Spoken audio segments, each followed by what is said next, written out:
Hi there, Tom Jeffries at the beautiful Fairmont Hotel, Vancouver, here on HowStreet.com's YouTube channel. It's a pleasure to welcome the president of Agora Financial Publishing, Mr. Bill Bonner, the host of Agora Financial's Big Investment Symposium, 10th Annual, A Decade of Reckoning.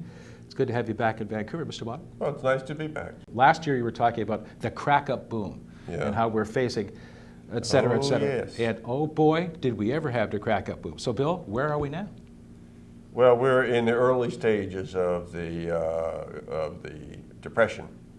And I use the Depression word very seriously. It doesn't feel like a depression. You go to most places, it doesn't look like a depression, but it is a depression in the sense that a depression marks the end of a major trend. You know, a major trend comes to an end and you need to restructure. It's not the same as a recession. In a recession, you have growth, and then the economy runs too hot, is what they usually say. It runs too hot, and then it's got to cool down for a while. And when it's cooling down, people get laid off. And then when it warms up again, they get hired back at the same jobs, and things go on. Mm-hmm. But that's not what's happening now. People are not getting laid off. They're getting fired. And they're fired permanently because the jobs are not just, cooling off. Those jobs are disappearing. The famous line, I'm paraphrasing, as goes America, or so goes GM, or the other way around. GM's virtually on the floor, bankrupt. What does that say about the underlying underpinnings of the American economy, Bill? Well, it says it's a very mature economy that's no longer competitive in key industries. Right. And automobiles, America's is doubtful whether we'll ever produce cars again on a really competitive, profitable basis. I don't know. It's not for me to say. Mm-hmm. But the economy has certainly matured, and these companies have been around so long and enjoying such a good ride that naturally they spent too much money, the management got a little soft, and while they were sitting around playing golf, the Japanese were out there making better cars. So what do you expect? Looking back to 73, 74, when things are kind of ugly, stagflation, we had our high-heeled boots and our flare pants. It was stagflation. Do you think we could be facing that ugly scenario in the next quarters ahead, Bill? I don't think so, but I don't know. I mean, it's to be something like stagflation. I think right now you have to understand that we're in a depression. You said, yeah. The depression is the key thing you have to understand, because the depression, you do not stop, you do not cure, you don't fix in 6 months or a year. The depression requires a restructuring of the economy. That takes years, and during those years, people have to pull back and spend less money. When they're spending less money, that's what makes it feel like a depression, because all of a sudden the businesses have less income, right. They have to let people go, and then you have a problem. So that's likely to go on for quite a while. That's one thing. If it were allowed to go on normally, we'd expect that people would be a little bit like what's going on in Japan, where people had just pulled back, stopped spending so much money, right. Paid back debt, and we just got a figure this week saying that Americans are paying off debt faster than any time since 1952. This is a big thing. This is a half-century change we're looking at. And this is not going to happen fast. It's going to happen very slowly. But meanwhile, we have the federal government fighting it. And they're fighting it by trying to prop up businesses that should go broke, like GM. Yeah. And so that just slows it down. It'll take longer. The banks that should have gone broke are still in business. The companies that should have gone broke are still taking money from the government. So it's not going to be easy, and it's not going to be fast. Well, as the taxpayer in America, we have it in Canada as well, stimulus going to prop up these entities you say they're in trouble. Why should good, God-fearing taxpayers and our hard-earned money go to bail out guys that had a bad business plan? Why should we get stuck with a bill? Well, there are two reasons for that. One is that these people with the bad business plans had good political plans. They contributed to the right people at the right time, right. And they had a lot of money. Right. The other reason is that economists themselves, the trade has been corrupted. In the trade now, in economics, people do not believe in observing and trying to understand. Instead, they want to interfere. They want to make things better. They make things better by twisting screws and turning toggle switches and so on. Right. And it inevitably goes bad. Right. But I think one of the remarkable things of our time, which future generations of historians are going to look at and say, my God, why did they do that? Is that in America, the U.S. government has put at risk a sum, which this is a figure just out this week too, It's $23 trillion, which is about 170% of GDP. Holy cow. They put at risk this amount of money on what is only a theory, not a good theory. It's really just an idea, never proven. Been tested a couple times, and every time it was tested, it failed.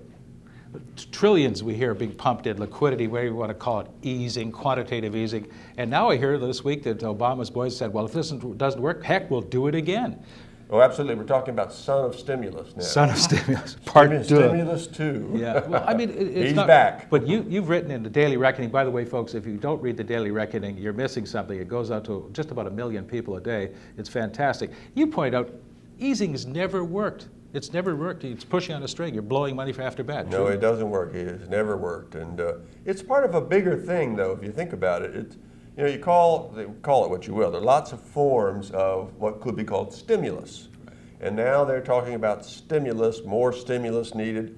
And it's a dead-end theory. If stimulus doesn't work, what do? They want more stimulus. Right. Well, eventually something does happen, but not something you want to happen.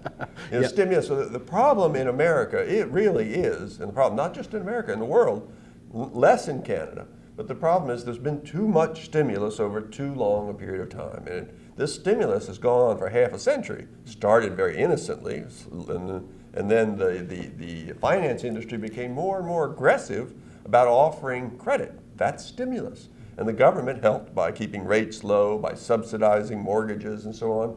And the whole effect was this huge, huge boom that turned into a bubble in a couple of years ago. Then that bubble burst, and now we have the natural economic consequence, which is a deflation, a bubble bursting deflation. But the government responding in totally the wrong way with totally the wrong thing. What are they doing? They give more stimulus.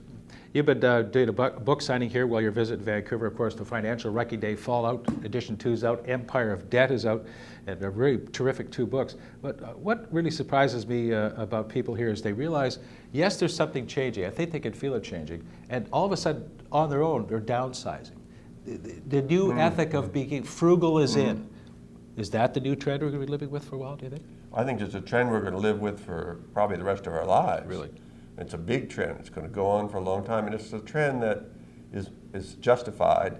It's not only justified, it's required by the economic circumstances.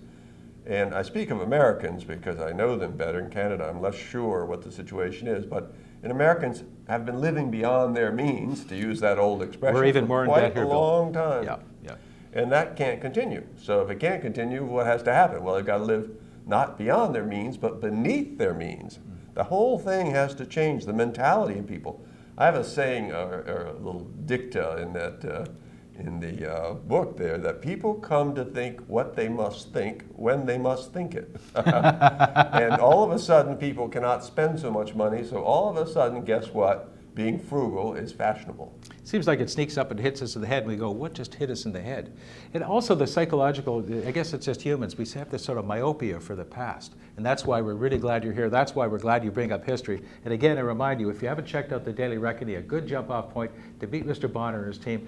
Bill, thank you for 10 years in Vancouver. We hope it's another 10 years, and congratulations. Well, thank you very much. Bill Bonner, the president of Agora Financial, the world's largest financial institutions printing. How do I put that? The world's largest investment. I think what we're a very small niche of the publishing business, but we're the largest in that niche, which is fundamentally the newsletter investment advisory business. Should have let him say it. Thanks, Bill. On behalf of Mr. Bonner, I'm Tom Jeffries at the beautiful Hotel Vancouver at the 10th Annual Agora Investment Symposium. On behalf of Mr. Bonner, I'm Tom Jeffries. Thanks for watching, and I'm sure glad Bill bailed me out on that one. Have a good day. Comments made on House Street Video and HoweStreet.com are an expression of opinion only and should not be construed in any matter whatsoever as recommendations to buy or sell any financial instrument at any time. Available online at HoweStreet.com. House Street Video is a production of House Street Media Incorporated.